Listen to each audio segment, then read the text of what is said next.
In the golden halls of Velmora Prime, the Galactic High Council was in session. Aliens of every kind, tall, short, scaled and feathered, sat around a glowing blue table. The Supreme Speaker, a tall creature with silver skin and 6 eyes, was talking about trade laws when the lights flickered. Suddenly the screens on every wall went black. A sharp sound like a scream mixed with static cut through the chamber. "Is this a transmission?" one of the council members asked. No one answered. Then the screen lit up. It showed a small, peaceful human colony. Children were playing, parents were cooking outside, birds flew across a sunset sky. Then came the shadows. Dark alien ships broke. Through the clouds, laser fire, screams. The children ran, the parents tried to protect them, but the soldiers were fast and cruel. Homes burned. Smoke covered the land. The camera zoomed in on one house. Inside, a family hid, a father, mother, and their 2 daughters. The older girl was already hurt, bleeding from her leg. The younger one, no more than 5, had strange orange eyes that seemed to glow in the dark. The door exploded. The screen flashed to white, then silence. The council chamber was frozen. "What? What was that?" one asked, his voice shaking. But the transmission wasn't over. The screen turned black. A symbol appeared. It was simple, a flame inside a circle. Beneath it, glowing words appeared, spoken in a deep, calm human voice. "You hurt one human family. The galaxy will never forget the fire." The message repeated 3 times, then the signal cut. Silence. Confusion spread through the room. "That was a fake," someone said. "Humans are extinct. Earth was destroyed 70 years ago." "Then who sent this?" asked another. Far from Velmora, in a quiet solar system, a cargo ship floated through space. The pilot, a grumpy old trader named Threx, was eating when his ship lights went off.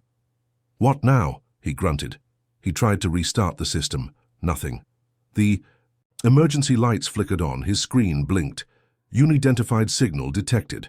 Then he saw it, a shadow outside his ship, moving fast. Glowing orange. Then everything turned to black.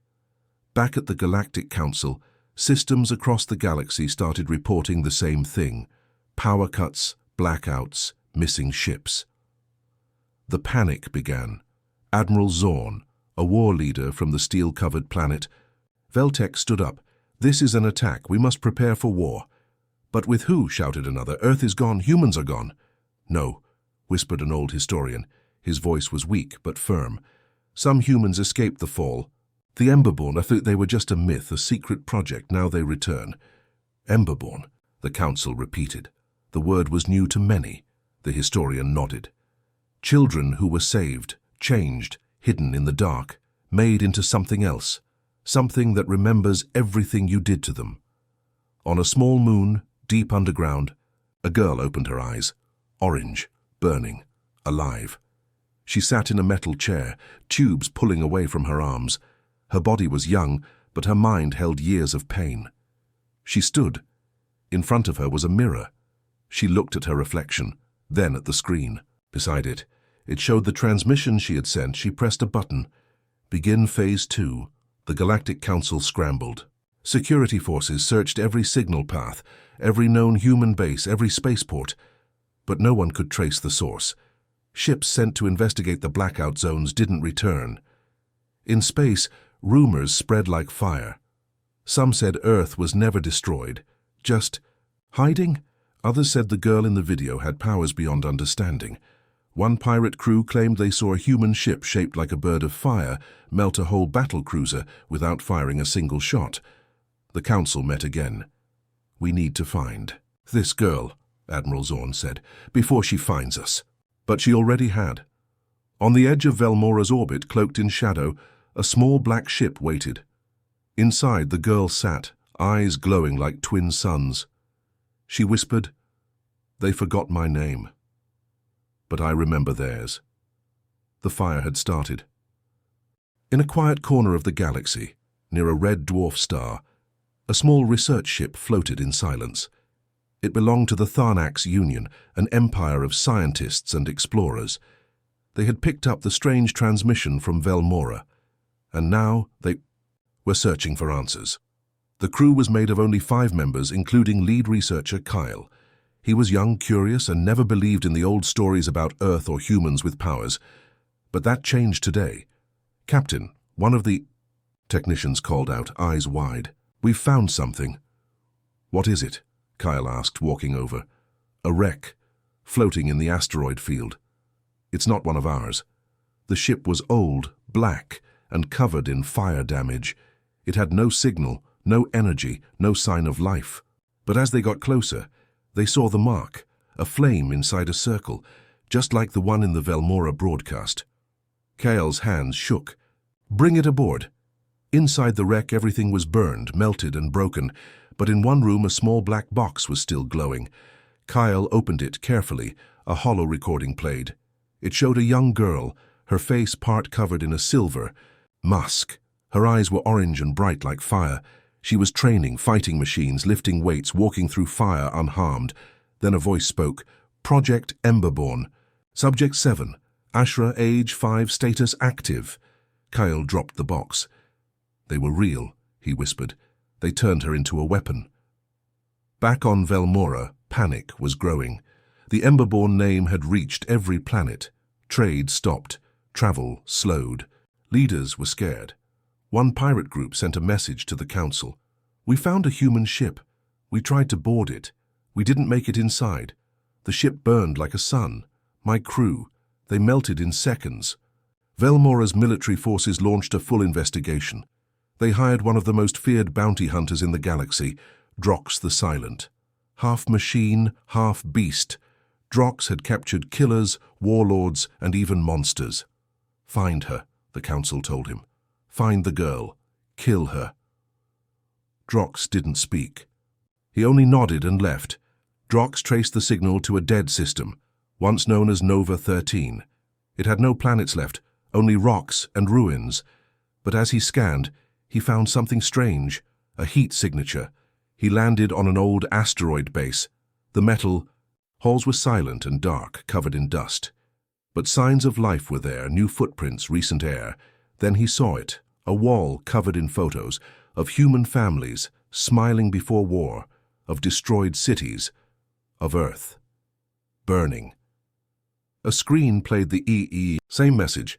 "You hurt one human family. The galaxy will never forget the fire." Suddenly the door slammed shut behind him. Flames roared from the walls. Drox tried to run.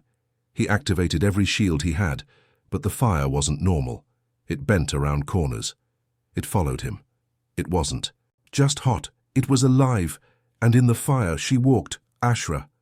Now older, taller, eyes brighter than ever. Wearing black armor, her feet didn't even touch the floor. "You came to find me," she said. Her voice was calm, but her eyes told a story of pain. Drox lifted his gun. Ashra raised her hand. The fire swallowed him.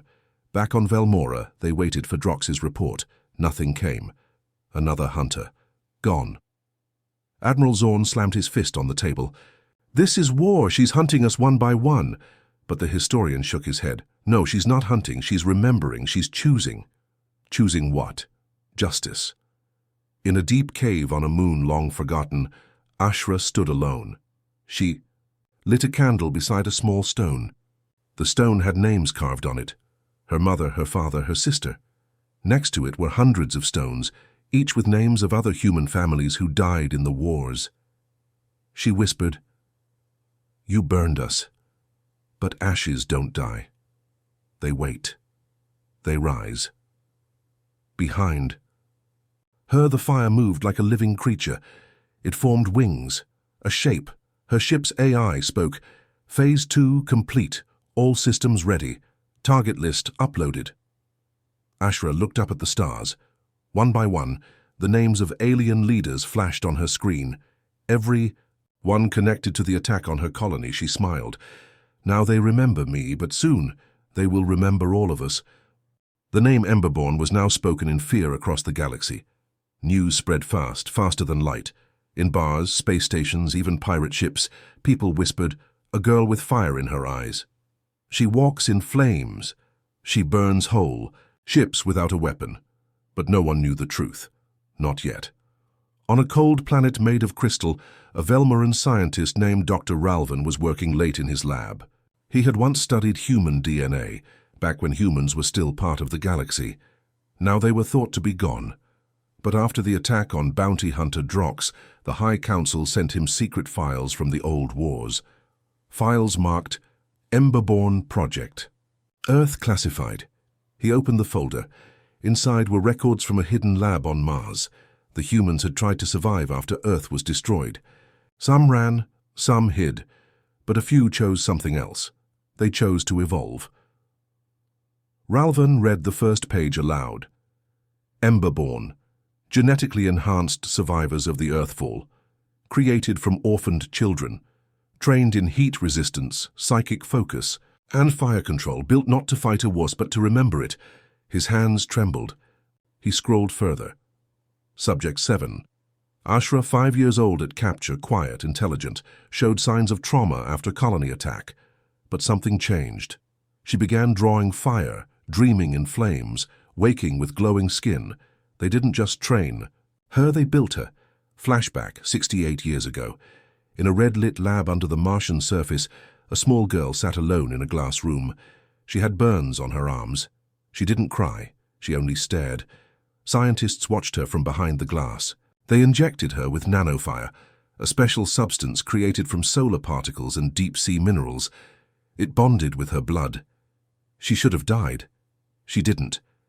Instead, the glass began to heat. Her hands glowed. And then, she smiled. Back. In the present, Dr. Ralvan spoke into his recorder. If she's alive, she's not just human. She's something else now. Something born in fire and memory. He leaned back in his chair. Then the lights in his lab flickered. A screen behind him turned on. It played the same message. You hurt one human family. The galaxy will never forget the fire. Ralvan froze. A shadow appeared behind him. He turned, slowly, but no one was there. Just heat. On the outer rim of the galaxy, 5 warships flew toward a moon base thought to be empty. The base once belonged to the humans but was abandoned after the Earthfall. The ship sent a signal. Unknown base. Prepare for scan. No response. They landed. Inside, the air was warm. Too warm. They walked past burnt walls, melted floors. A giant mural covered one side, showing human families holding hands, standing in fire, smiling. Then a new sound. Footsteps. From the shadows, 5 figures stepped forward, each one in dark armor. Each one glowing slightly from within. Ashra stood in front. You came here thinking we were gone, she said calmly. One captain raised his weapon. Identify yourself. I am Emberborn. We all are. The captains laughed nervously. You're just humans. Ashra's eyes burned. No, we are memory. We are what you tried to erase. Then the lights exploded. Flames rushed through the hall. The warships were gone in seconds. On Velmora, panic turned to fear. The council screamed for action. We need to strike first. They're just a few humans. They're ghosts. The historian stood slowly. They are not ghosts, they are survivors. You lit the fire and now they have become it. On a small ship flying silently through black space, Ashra stood alone in the viewing deck. Stars drifted slowly by. Fire pulsed quietly in her veins. Her second-in-command, a boy named Rin, entered the room. More systems are failing across the outer colonies, he said. They're scared. Good, she replied. But what's the plan? Ashra looked at him. She wasn't angry. She wasn't cruel. But her voice was steel. We are not here to conquer. We are here to remind. Remind them of what? She looked out the window. That even one family, one child can carry the fire of a whole world. The Galactic High Council met in secret. Not on Velmora, not in the open. This time they gathered in a hidden fortress beneath the black oceans of planet Cray. The galaxy was shaking. Ashra and the Emberborn had destroyed 7 warships. 3 colonies had gone dark. Every system feared the fire. The room was cold, but fear made the leaders sweat. This is war, shouted Admiral Zorn. We must strike now or burn later. No, said High Speaker Renari, voice calm. We attack. We lose more. The Emberborn are not soldiers. They are something else. They don't fight like us. They don't fear death. An old leader with cracked skin and one eye leaned forward. Then what do they want? No one had an answer until a soft voice spoke. From the shadows stepped a woman. She was human. The room went silent. "You're not supposed to be here," Zorn growled. She smiled. "And yet I am." "Name," barked another. She looked each of them in the eyes. "Agent Elia, human envoy. Placed among you 50 years ago. I've been watching, waiting, for this moment." Gasps. Weapons were drawn. She raised her hands. "I don't come to fight, I come to explain." "Explain what?" "What Ashra wants." Meanwhile, above the black moon called Tenzar, a transport ship floated quietly. It carried food, tools, and 10 workers. Ashra's ship found it. The Emberborn boarded, but they did not attack. They unloaded food, repaired broken engines, left gifts. Before leaving, Ashra told the pilot, "Tell them we remember who helped humans. Not everyone will burn." Back in the council chamber, Agent Elia continued. "She remembers the pain, the fire, the betrayal, but she doesn't want to destroy the galaxy." Zorn laughed. "She's already started. She wants justice," Elia said firmly. "Not revenge. She gave you time. She gave you warning. And now she gives you one chance. A deal, a pact." An emergency message arrived at the council. All screens lit up. It was Ashra. She was sitting in silence, a candle burning in front of her. Behind her, thousands of names glowed on a wall, each one a human life lost in the earthfall. She spoke. "We were not soldiers. We were children, farmers, teachers, families. You burned us. Then you forgot us. I am not your enemy. I am your memory. I offer you one chance. Speak the names of the leaders who ordered the fall of Earth. Apologize, publicly, return what you took from us, or the fire will spread." Then she looked straight into the camera. "You hurt one human family. That family now lives in all of us. What you do next will decide the fate of the stars." The message ended. Silence. The council didn't speak for a long time. Then the votes began. Some voted for peace, some voted for war, some stayed silent. But as the voting closed, a warning came in. A fleet of Emberborn ships was now in orbit above 3 council worlds. They hadn't fired. They hadn't spoken. They just waited. One council member, shaking, asked, "Why haven't they attacked yet?" Agent Elia stood tall. "Because Ashra believes in giving a choice, even to those who never gave her one." Zorn stood. "This is weakness." "No," Elia said, "this is mercy." In a hidden Emberborn base, Ashra stood before a wall of fire. She wasn't angry, she was tired. Tired of running, tired of burning, tired of waiting. Rin walked up behind her. "They're still voting," he said. "What if they choose war?" Ashra didn't answer at first. Then she said quietly, "Then we give them the fire they gave us. But what if some of them want peace?" She looked at him. "Then we give them the chance to prove it." One final message left the council building. It was simple. It said, "We are ready to speak." Ashra saw the message. She didn't smile. She only whispered, "Then let the truth be heard." Velmora Prime opened its skies for the first time in 30 years.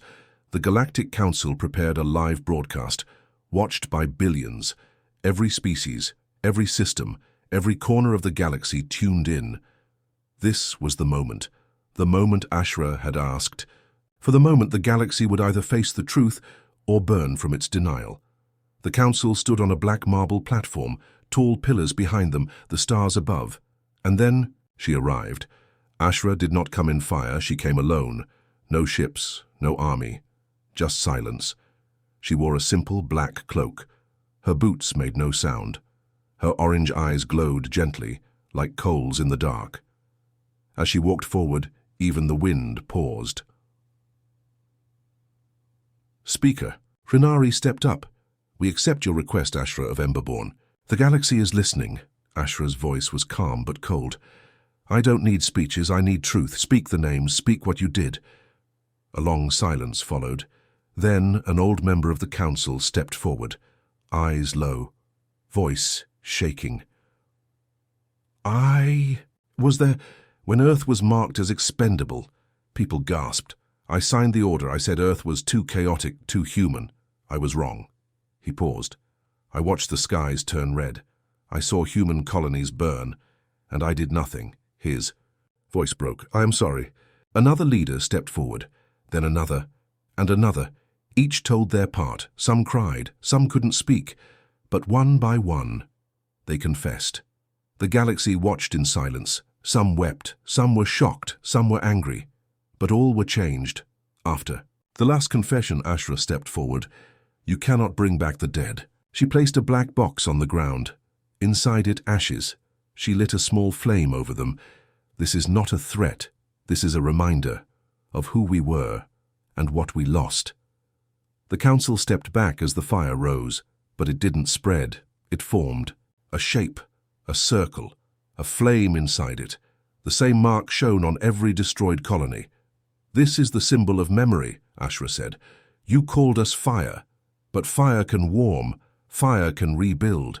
She turned her back. You have one final task. Return what was stolen. But just as Ashra stepped off the platform, a shadow moved in the crowd. A sniper, hidden above the pillars, his finger pressed the trigger. A laser shot across the air, but stopped in mid-flight. Frozen, glowing, the beam turned him and flew back toward the sniper, burning his weapon. Ashra didn't even look. Her voice turned colder. You still don't learn. Later, back on her ship, Ashra sat alone in her chamber. She opened a small metal cube.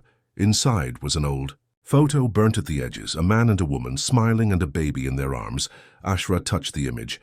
Mom, Dad, it's almost over. But as she reached to close the box, a second photo fell out. Her eyes widened. It showed something she had forgotten. A scientist, human, wearing the same lab coat from Project Emberborn. And in the corner, a name, Dr. Elia Moran. Ashra froze. She remembered that name, the one who had trained her, the one who had held her hand when she cried at night, the one who vanished before the labs were destroyed, the one she thought was dead. She whispered, She's still. Alive? Rin entered the room.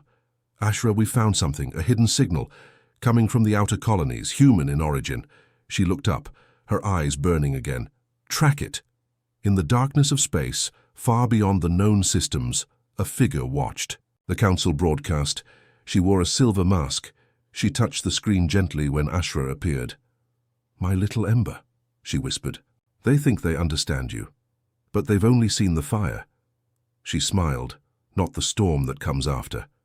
Ashra's ship flew through deep space, past the last mapped star system, into the dark edges of the galaxy. No signals, no beacons, only silence. But still, the signal was there, soft, faint, human. It led them to a dead planet, covered in ice, surrounded by broken satellites, forgotten by all. Ashra stood on the deck, eyes locked on the white world below. Rin stood beside her. Are you sure this is it? Ashra nodded. The code is Emberborn, old buried. Only someone from the labs could have sent it. What if it's a trap? She didn't blink. Then we burned the trap.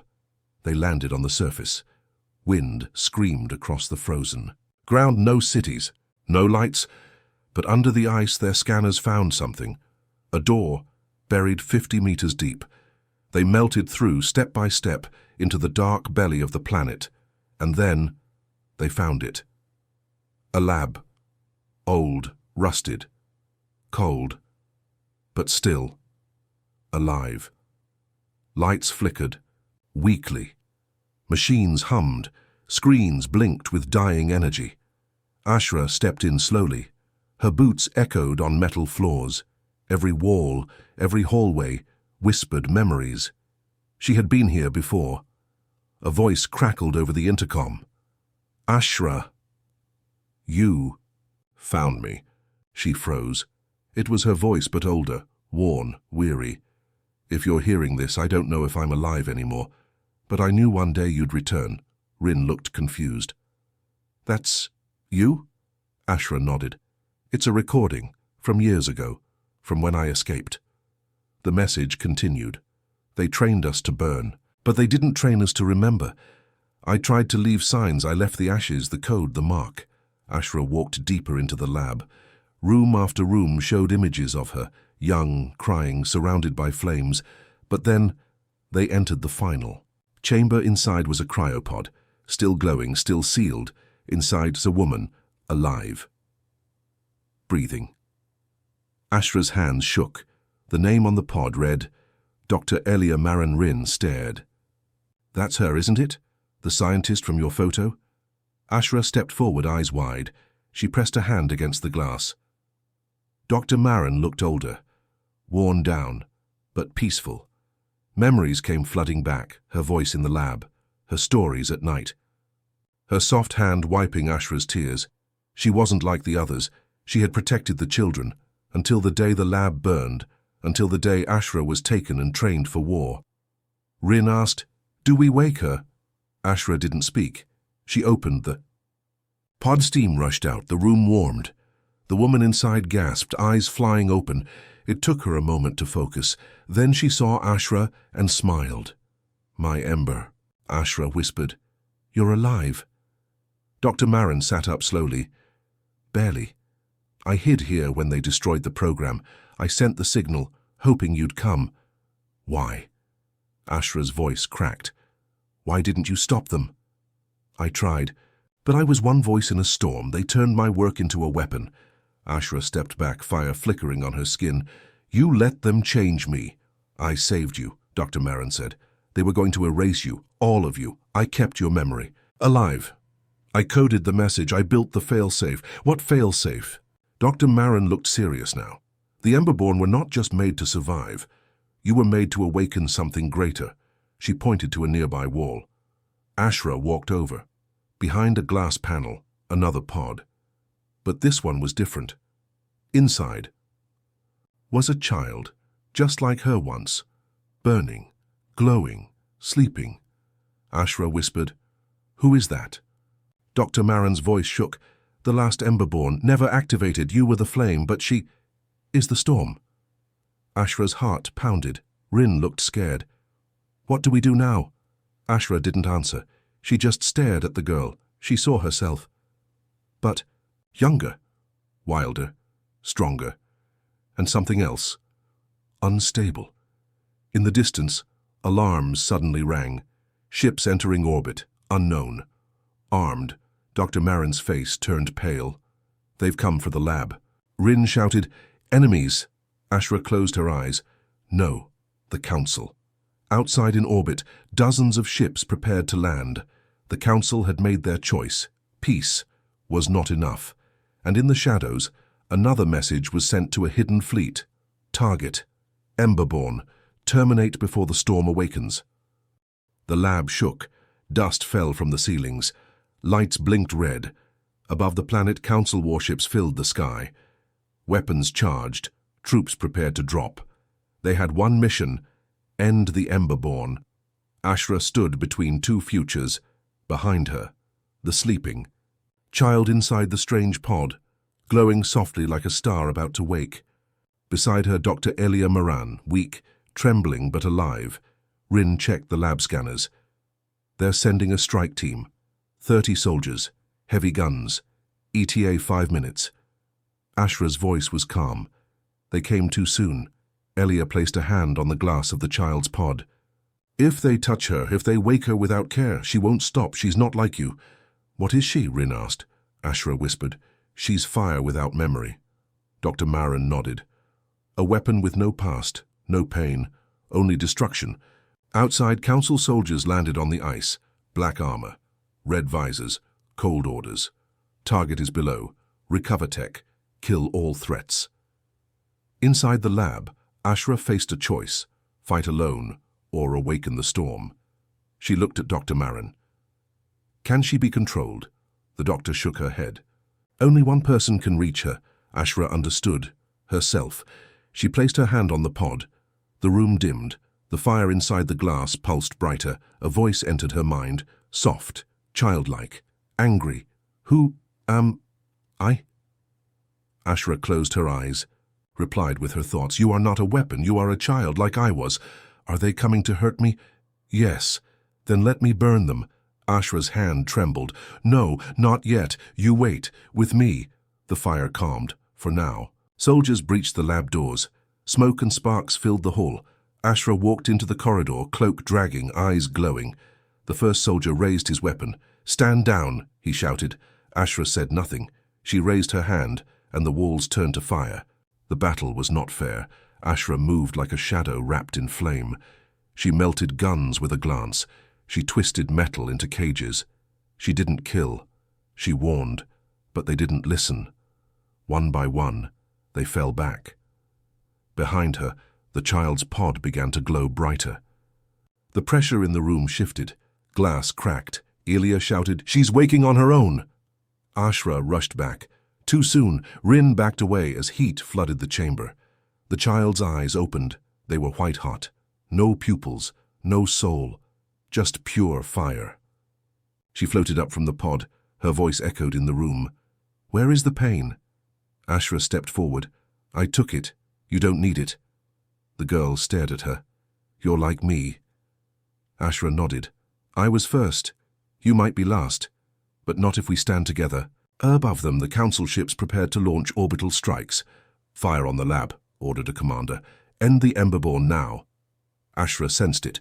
She grabbed the child's hand, spoke into her mind. "Hold it in. Don't let the fire rule you." But the girl's power exploded. The lab trembled.